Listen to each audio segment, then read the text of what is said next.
नमस्कार बंधुरा आमी दीपांजन मित्र कलकाता ला पॉइंट यूट्यूब चैनल और कोचिंग सेंटर तरफ থেকে নিয়ে চলে এলাম আরও একটি নতুন ভিডিও। আজকের এই ভিডিওটি অ্যাকচুয়ালি গার্জেনদের করা কিছু প্রশ্নের উত্তর সম্বলিত একটি ভিডিও, মানে ডেডিকেটেড টু গার্জেন্স, মানে যারা চাইছেন আপনাদের ছেলেমেয়েরা ল পড়তে আসবে কলকাতা ইউনিভার্সিটির আন্ডারে কোনো কলেজে, তো আপনাদের উদ্দেশ্যেই এই ভিডিওটা বানানো। তো সেই প্রশ্নগুলো কি এক এক করে একটু বলে দিই। প্রথম প্রশ্ন যে আমার ছেলে বা মেয়ে যদি কোনো গ্র্যাজুয়েশনের কলেজে ভর্তি হয়ে থাকে তাহলে কি স্যার কোনো সমস্যা হবে? তার উত্তর কোনো সমস্যা হবে না। আমি প্রত্যেককেই বলি, যদি ল পড়তে কেউ ইচ্ছুক থাকে এবং এরকমভাবে যে লই পড়বো অন্য কিছু পড়বো না, তা সত্ত্বেও কোথাও ইয়ার লস যাতে না হয়ে যায়, আমি লতে হয়তো পেলাম না, তাহলে আমি কোথাও একটা ভর্তি হয়ে রইলাম। এবার তাহলে পরের প্রশ্ন এর সঙ্গে একদম লাগোয়া, যে কোনো কলেজে ভর্তি হয়ে গেলে কি কোনো মাইগ্রেশন সার্টিফিকেট বা ট্রান্সফার সার্টিফিকেট বাধ্যতামূলক? দুটি প্রশ্নের উত্তর একটু আলাদাভাবেই দিচ্ছি। প্রথম কথা, ট্রান্সফার সার্টিফিকেট অবশ্যই বাধ্যতামূলক। যে আমি যে কলেজে পড়ছিলাম বা ভর্তি হয়েছিলাম সেই কলেজ থেকে আমি চলে আসছি, যে কলেজে আমি ল কলেজে ভর্তি হলাম যদি হই, তাহলে যে ভর্তি হওয়া কলেজে যে কলেজ থেকে আসছি সেই কলেজের ট্রান্সফার সার্টিফিকেট কিন্তু আমাকে নিয়ে আসতে হবে। এবারে প্রশ্ন হচ্ছে মাইগ্রেশন সার্টিফিকেট কি লাগবে? এবার এটা উত্তর জানার আগে জানতে হবে মাইগ্রেশন সার্টিফিকেট বস্তুটা কি।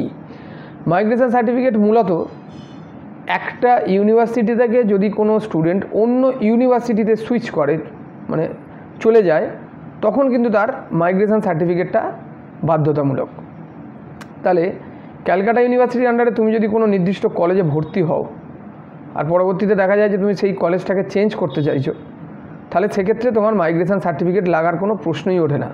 কারণ মাইগ্রেশন সার্টিফিকেট তখনই লাগে যখন তুমি ইউনিভার্সিটি চেঞ্জ করো। কলেজ চেঞ্জ করলে সেটা লাগবে না, যদি দুটি কলেজ একই ইউনিভার্সিটির আন্ডারে হয়ে থাকে। তাহলে ট্রান্সফার সার্টিফিকেট লাগবে, মাইগ্রেশন সার্টিফিকেট লাগবে না, এই হচ্ছে উত্তর। এরপরে আসছি এই দুটো প্রশ্নের সঙ্গে কিছুটা কাছাকাছি আর একটা রিলেটেড কোয়েশ্চেন, সেটা হচ্ছে যে আমার রেজিস্ট্রেশন কি নতুন করে করতে হবে? পুরনো কলেজের রেজিস্ট্রেশন কি ক্যান্সেল হয়ে যাবে? তো এখানে বলার কথা যে নতুন কলেজে ভর্তি হওয়ার সঙ্গে সঙ্গেই কিন্তু রেজিস্ট্রেশন প্রসেস কমপ্লিট হয়ে যায় না। আর সেটা যদি যায়ও, যদি সেম ইউনিভার্সিটি হয়, বেশিরভাগ কলেজ আমাদের ক্যালকাটা ইউনিভার্সিটির আন্ডারে টিল ডেট আজকের দিন অবধি, গত বছরেও দেখেছি একাধিক কলেজ অন্য কোনো গ্র্যাজুয়েশন কলেজে যদি কারোর রেজিস্ট্রেশন কমপ্লিট হয়ে গিয়ে থাকে, তাহলে সেক্ষেত্রে সেই রেজিস্ট্রেশন সার্টিফিকেট বা সেই রেজিস্ট্রেশনের যে ফর্ম ফিল আপের ডিটেলস, সেটা দিলেই ল কলেজ ওই রেজিস্ট্রেশন সার্টিফিকেটটাকেই নিজেদের বলে চালিয়ে দেয় এবং তাকে আর নতুন করে রেজিস্ট্রেশন করার প্রয়োজন পড়ে না। কিন্তু কোনো কলেজ আছে, যেমন যার একটা এক্সাম্পল হচ্ছে যোগেশচন্দ্র চৌধুরী ল কলেজ। গতবারে সম্ভবত এরকম আমি দেখেছি যে তারা, মানে কলেজ অথরিটি বলেছিলেন যে তুমি যদি কোনো আগে কলেজে ভর্তি হয়ে থাকো, তাহলে একটা অনলাইন লিঙ্ক দিয়ে তোমাকে প্রথমে রেজিস্ট্রেশনটা ক্যান্সেল করতে হবে এবং পরবর্তী ক্ষেত্রে তুমি আবার আমাদের কলেজে নতুন করে কলেজের আইডি দিয়ে রেজিস্ট্রেশন কমপ্লিট করবে। তো তাহলে এটা কলেজ টু কলেজ ভ্যারি করে। তো এটা খুব একটা বড় এবং জটিল প্রক্রিয়া কিন্তু নয়, ঘাবড়ানোর কিছু নেই। কেউ চাইলেই আমার রেজিস্ট্রেশন হওয়া সত্ত্বেও নতুন কলেজে এসে খুব সহজেই ভর্তি হতে পারবে। এরপরের কোশ্চেন, স্যার দুটো কোর্সে কি একসঙ্গে মানে পড়ানো সম্ভব ছেলেকে বা মেয়েকে? তো সেক্ষেত্রে যদি এটা একটা জটিল প্রশ্ন, এর উত্তরটা এত সহজ নয় দেওয়া, তো একটা খুব সহজ মানে করে বোঝানোর চেষ্টা করছি।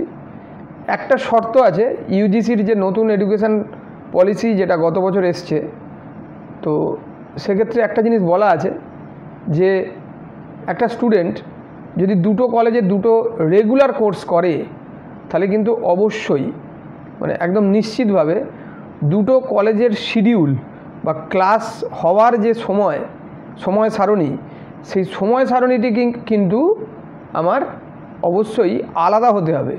মানে আমি একটা কলেজে রেগুলার কোর্সে মর্নিং সেকশানে পড়ছি, আর একটা কলেজে ডেতে পড়ছি, সম্ভব। একটাতে ডেতে পড়ছি, একটা ইভিনিংয়ে পড়ছি, সম্ভব। দুটো আলাদা ইউনিভার্সিটিতে পড়ছি, দুটোই রেগুলার কোর্স পড়ছি, সম্ভব। কিন্তু কোনো অর্থে যদি এটা দুটো ক্ল্যাশ করে যায়, টাইমিংগুলো যদি একটার ঘাড়ে আর একটা হয়ে যায়, তখন কিন্তু সেক্ষেত্রে একটা প্রশ্ন উঠে যাবে, তখন হয়তো সেটা করা যাবে না। কিন্তু এক্ষেত্রে আমি যেটা বললাম এটা মানে অনেকগুলো শর্তের একটি মাত্র, এরকম অনেক অনেক শর্ত আছে। তো সুতরাং দুটো কোর্সে একসঙ্গে এনরোল হওয়ার আগে খুব সাবধান থাকবে যে সেটা আগে আদৌ তুমি কন্টিনিউ করতে পারবে কি না, সেটা তোমার পক্ষে নিয়ে এগিয়ে চলা সম্ভব কি না। সুতরাং তাড়াহুড়োয় তুমি ভর্তি হয়ে গেলে শেষে দেখা গেল দুটোর কোনোটাই কমপ্লিট হলো না, এটা কখনোই কিন্তু ঠিক হবে না। ঠিক আছে, খুব স্লোলি ভেবে চিন্তে শান্তভাবে সিদ্ধান্ত নেবে।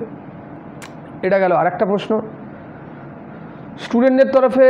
আরও একটা প্রশ্ন, এটা কমন প্রশ্ন, এটা স্টুডেন্ট গার্জেন সবার থেকেই আসছে যে শুধু সরকারি কলেজ পেলেই কিন্তু আমি ভর্তি করব ছেলেকে বা মেয়েকে, বাট আদারওয়াইজ করব না, সুতরাং আমি প্রাইভেট কলেজের ফর্মটাই ফিল আপ করবো না। তো এটা কি সম্ভব? উত্তর হচ্ছে না। অনলাইন ফর্ম ফিল আপ একমাত্র 14টি কলেজের অপশান যখন তুমি প্রেফারেন্সের লিস্টে দেবে তখনই ফর্মটা ফিল আপ অ্যাকচুয়ালি করে সাবমিট করা যাবে, তার আগে সাবমিটই হবে না। সুতরাং শুধু সরকারি কলেজের অপশান দিয়ে ফর্ম ফিল আপ করে দেবো, বেসরকারি দেবো না, এটা বলার কোনো জায়গাই নেই। প্রত্যেকটি কলেজের অপশান একটি মাত্র ফর্মে, যেটা অনলাইন অলরেডি অ্যানাউন্স হয়েছে, এখনও বেরোয়নি, ফর্মটি 19 তারিখ থেকে মানে 19শে জুলাই থেকে তোমরা ফিল আপ করতে পারবে। তো সেখানে A to Z সবগুলো কলেজ অপশান দিতে হবে। তুমি যেরকম র্যাঙ্ক করবে র্যাঙ্কের সঙ্গে সাযুজ্যপূর্ণভাবে সেটাকে সাজিয়ে তুমি একটা কলেজ পাবে।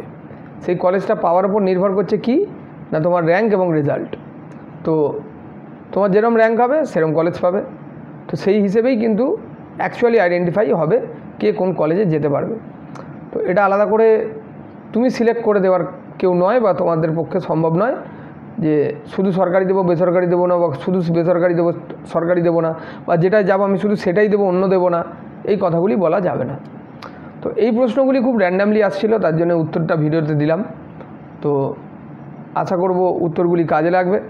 এবং এরকম যদি আরও কোনো কোশ্চেন থাকে তাহলে আমাদের অফিসিয়াল নাম্বার 9874270095 এই নাম্বারে হোয়াটসঅ্যাপ করে বলতে পারো, বা বলতে পারেন আপনারা। আর ফোন করলে সন্ধে 6টা থেকে 10টার মধ্যে ফোন করে এই নাম্বারেই আমাকে পাবেন, আমি উত্তর দেওয়ার যথাসাধ্য চেষ্টা করব। এবং সাথে এই কমেন্ট বক্সেও আপনারা কোনো প্রশ্ন থাকলে যদি বলেন তাহলে আমি তার উত্তর দিতে চেষ্টা করব। ধন্যবাদ, নমস্কার, দেখা হচ্ছে আবার নতুন একটি ভিডিওতে, পরের ভিডিওতে।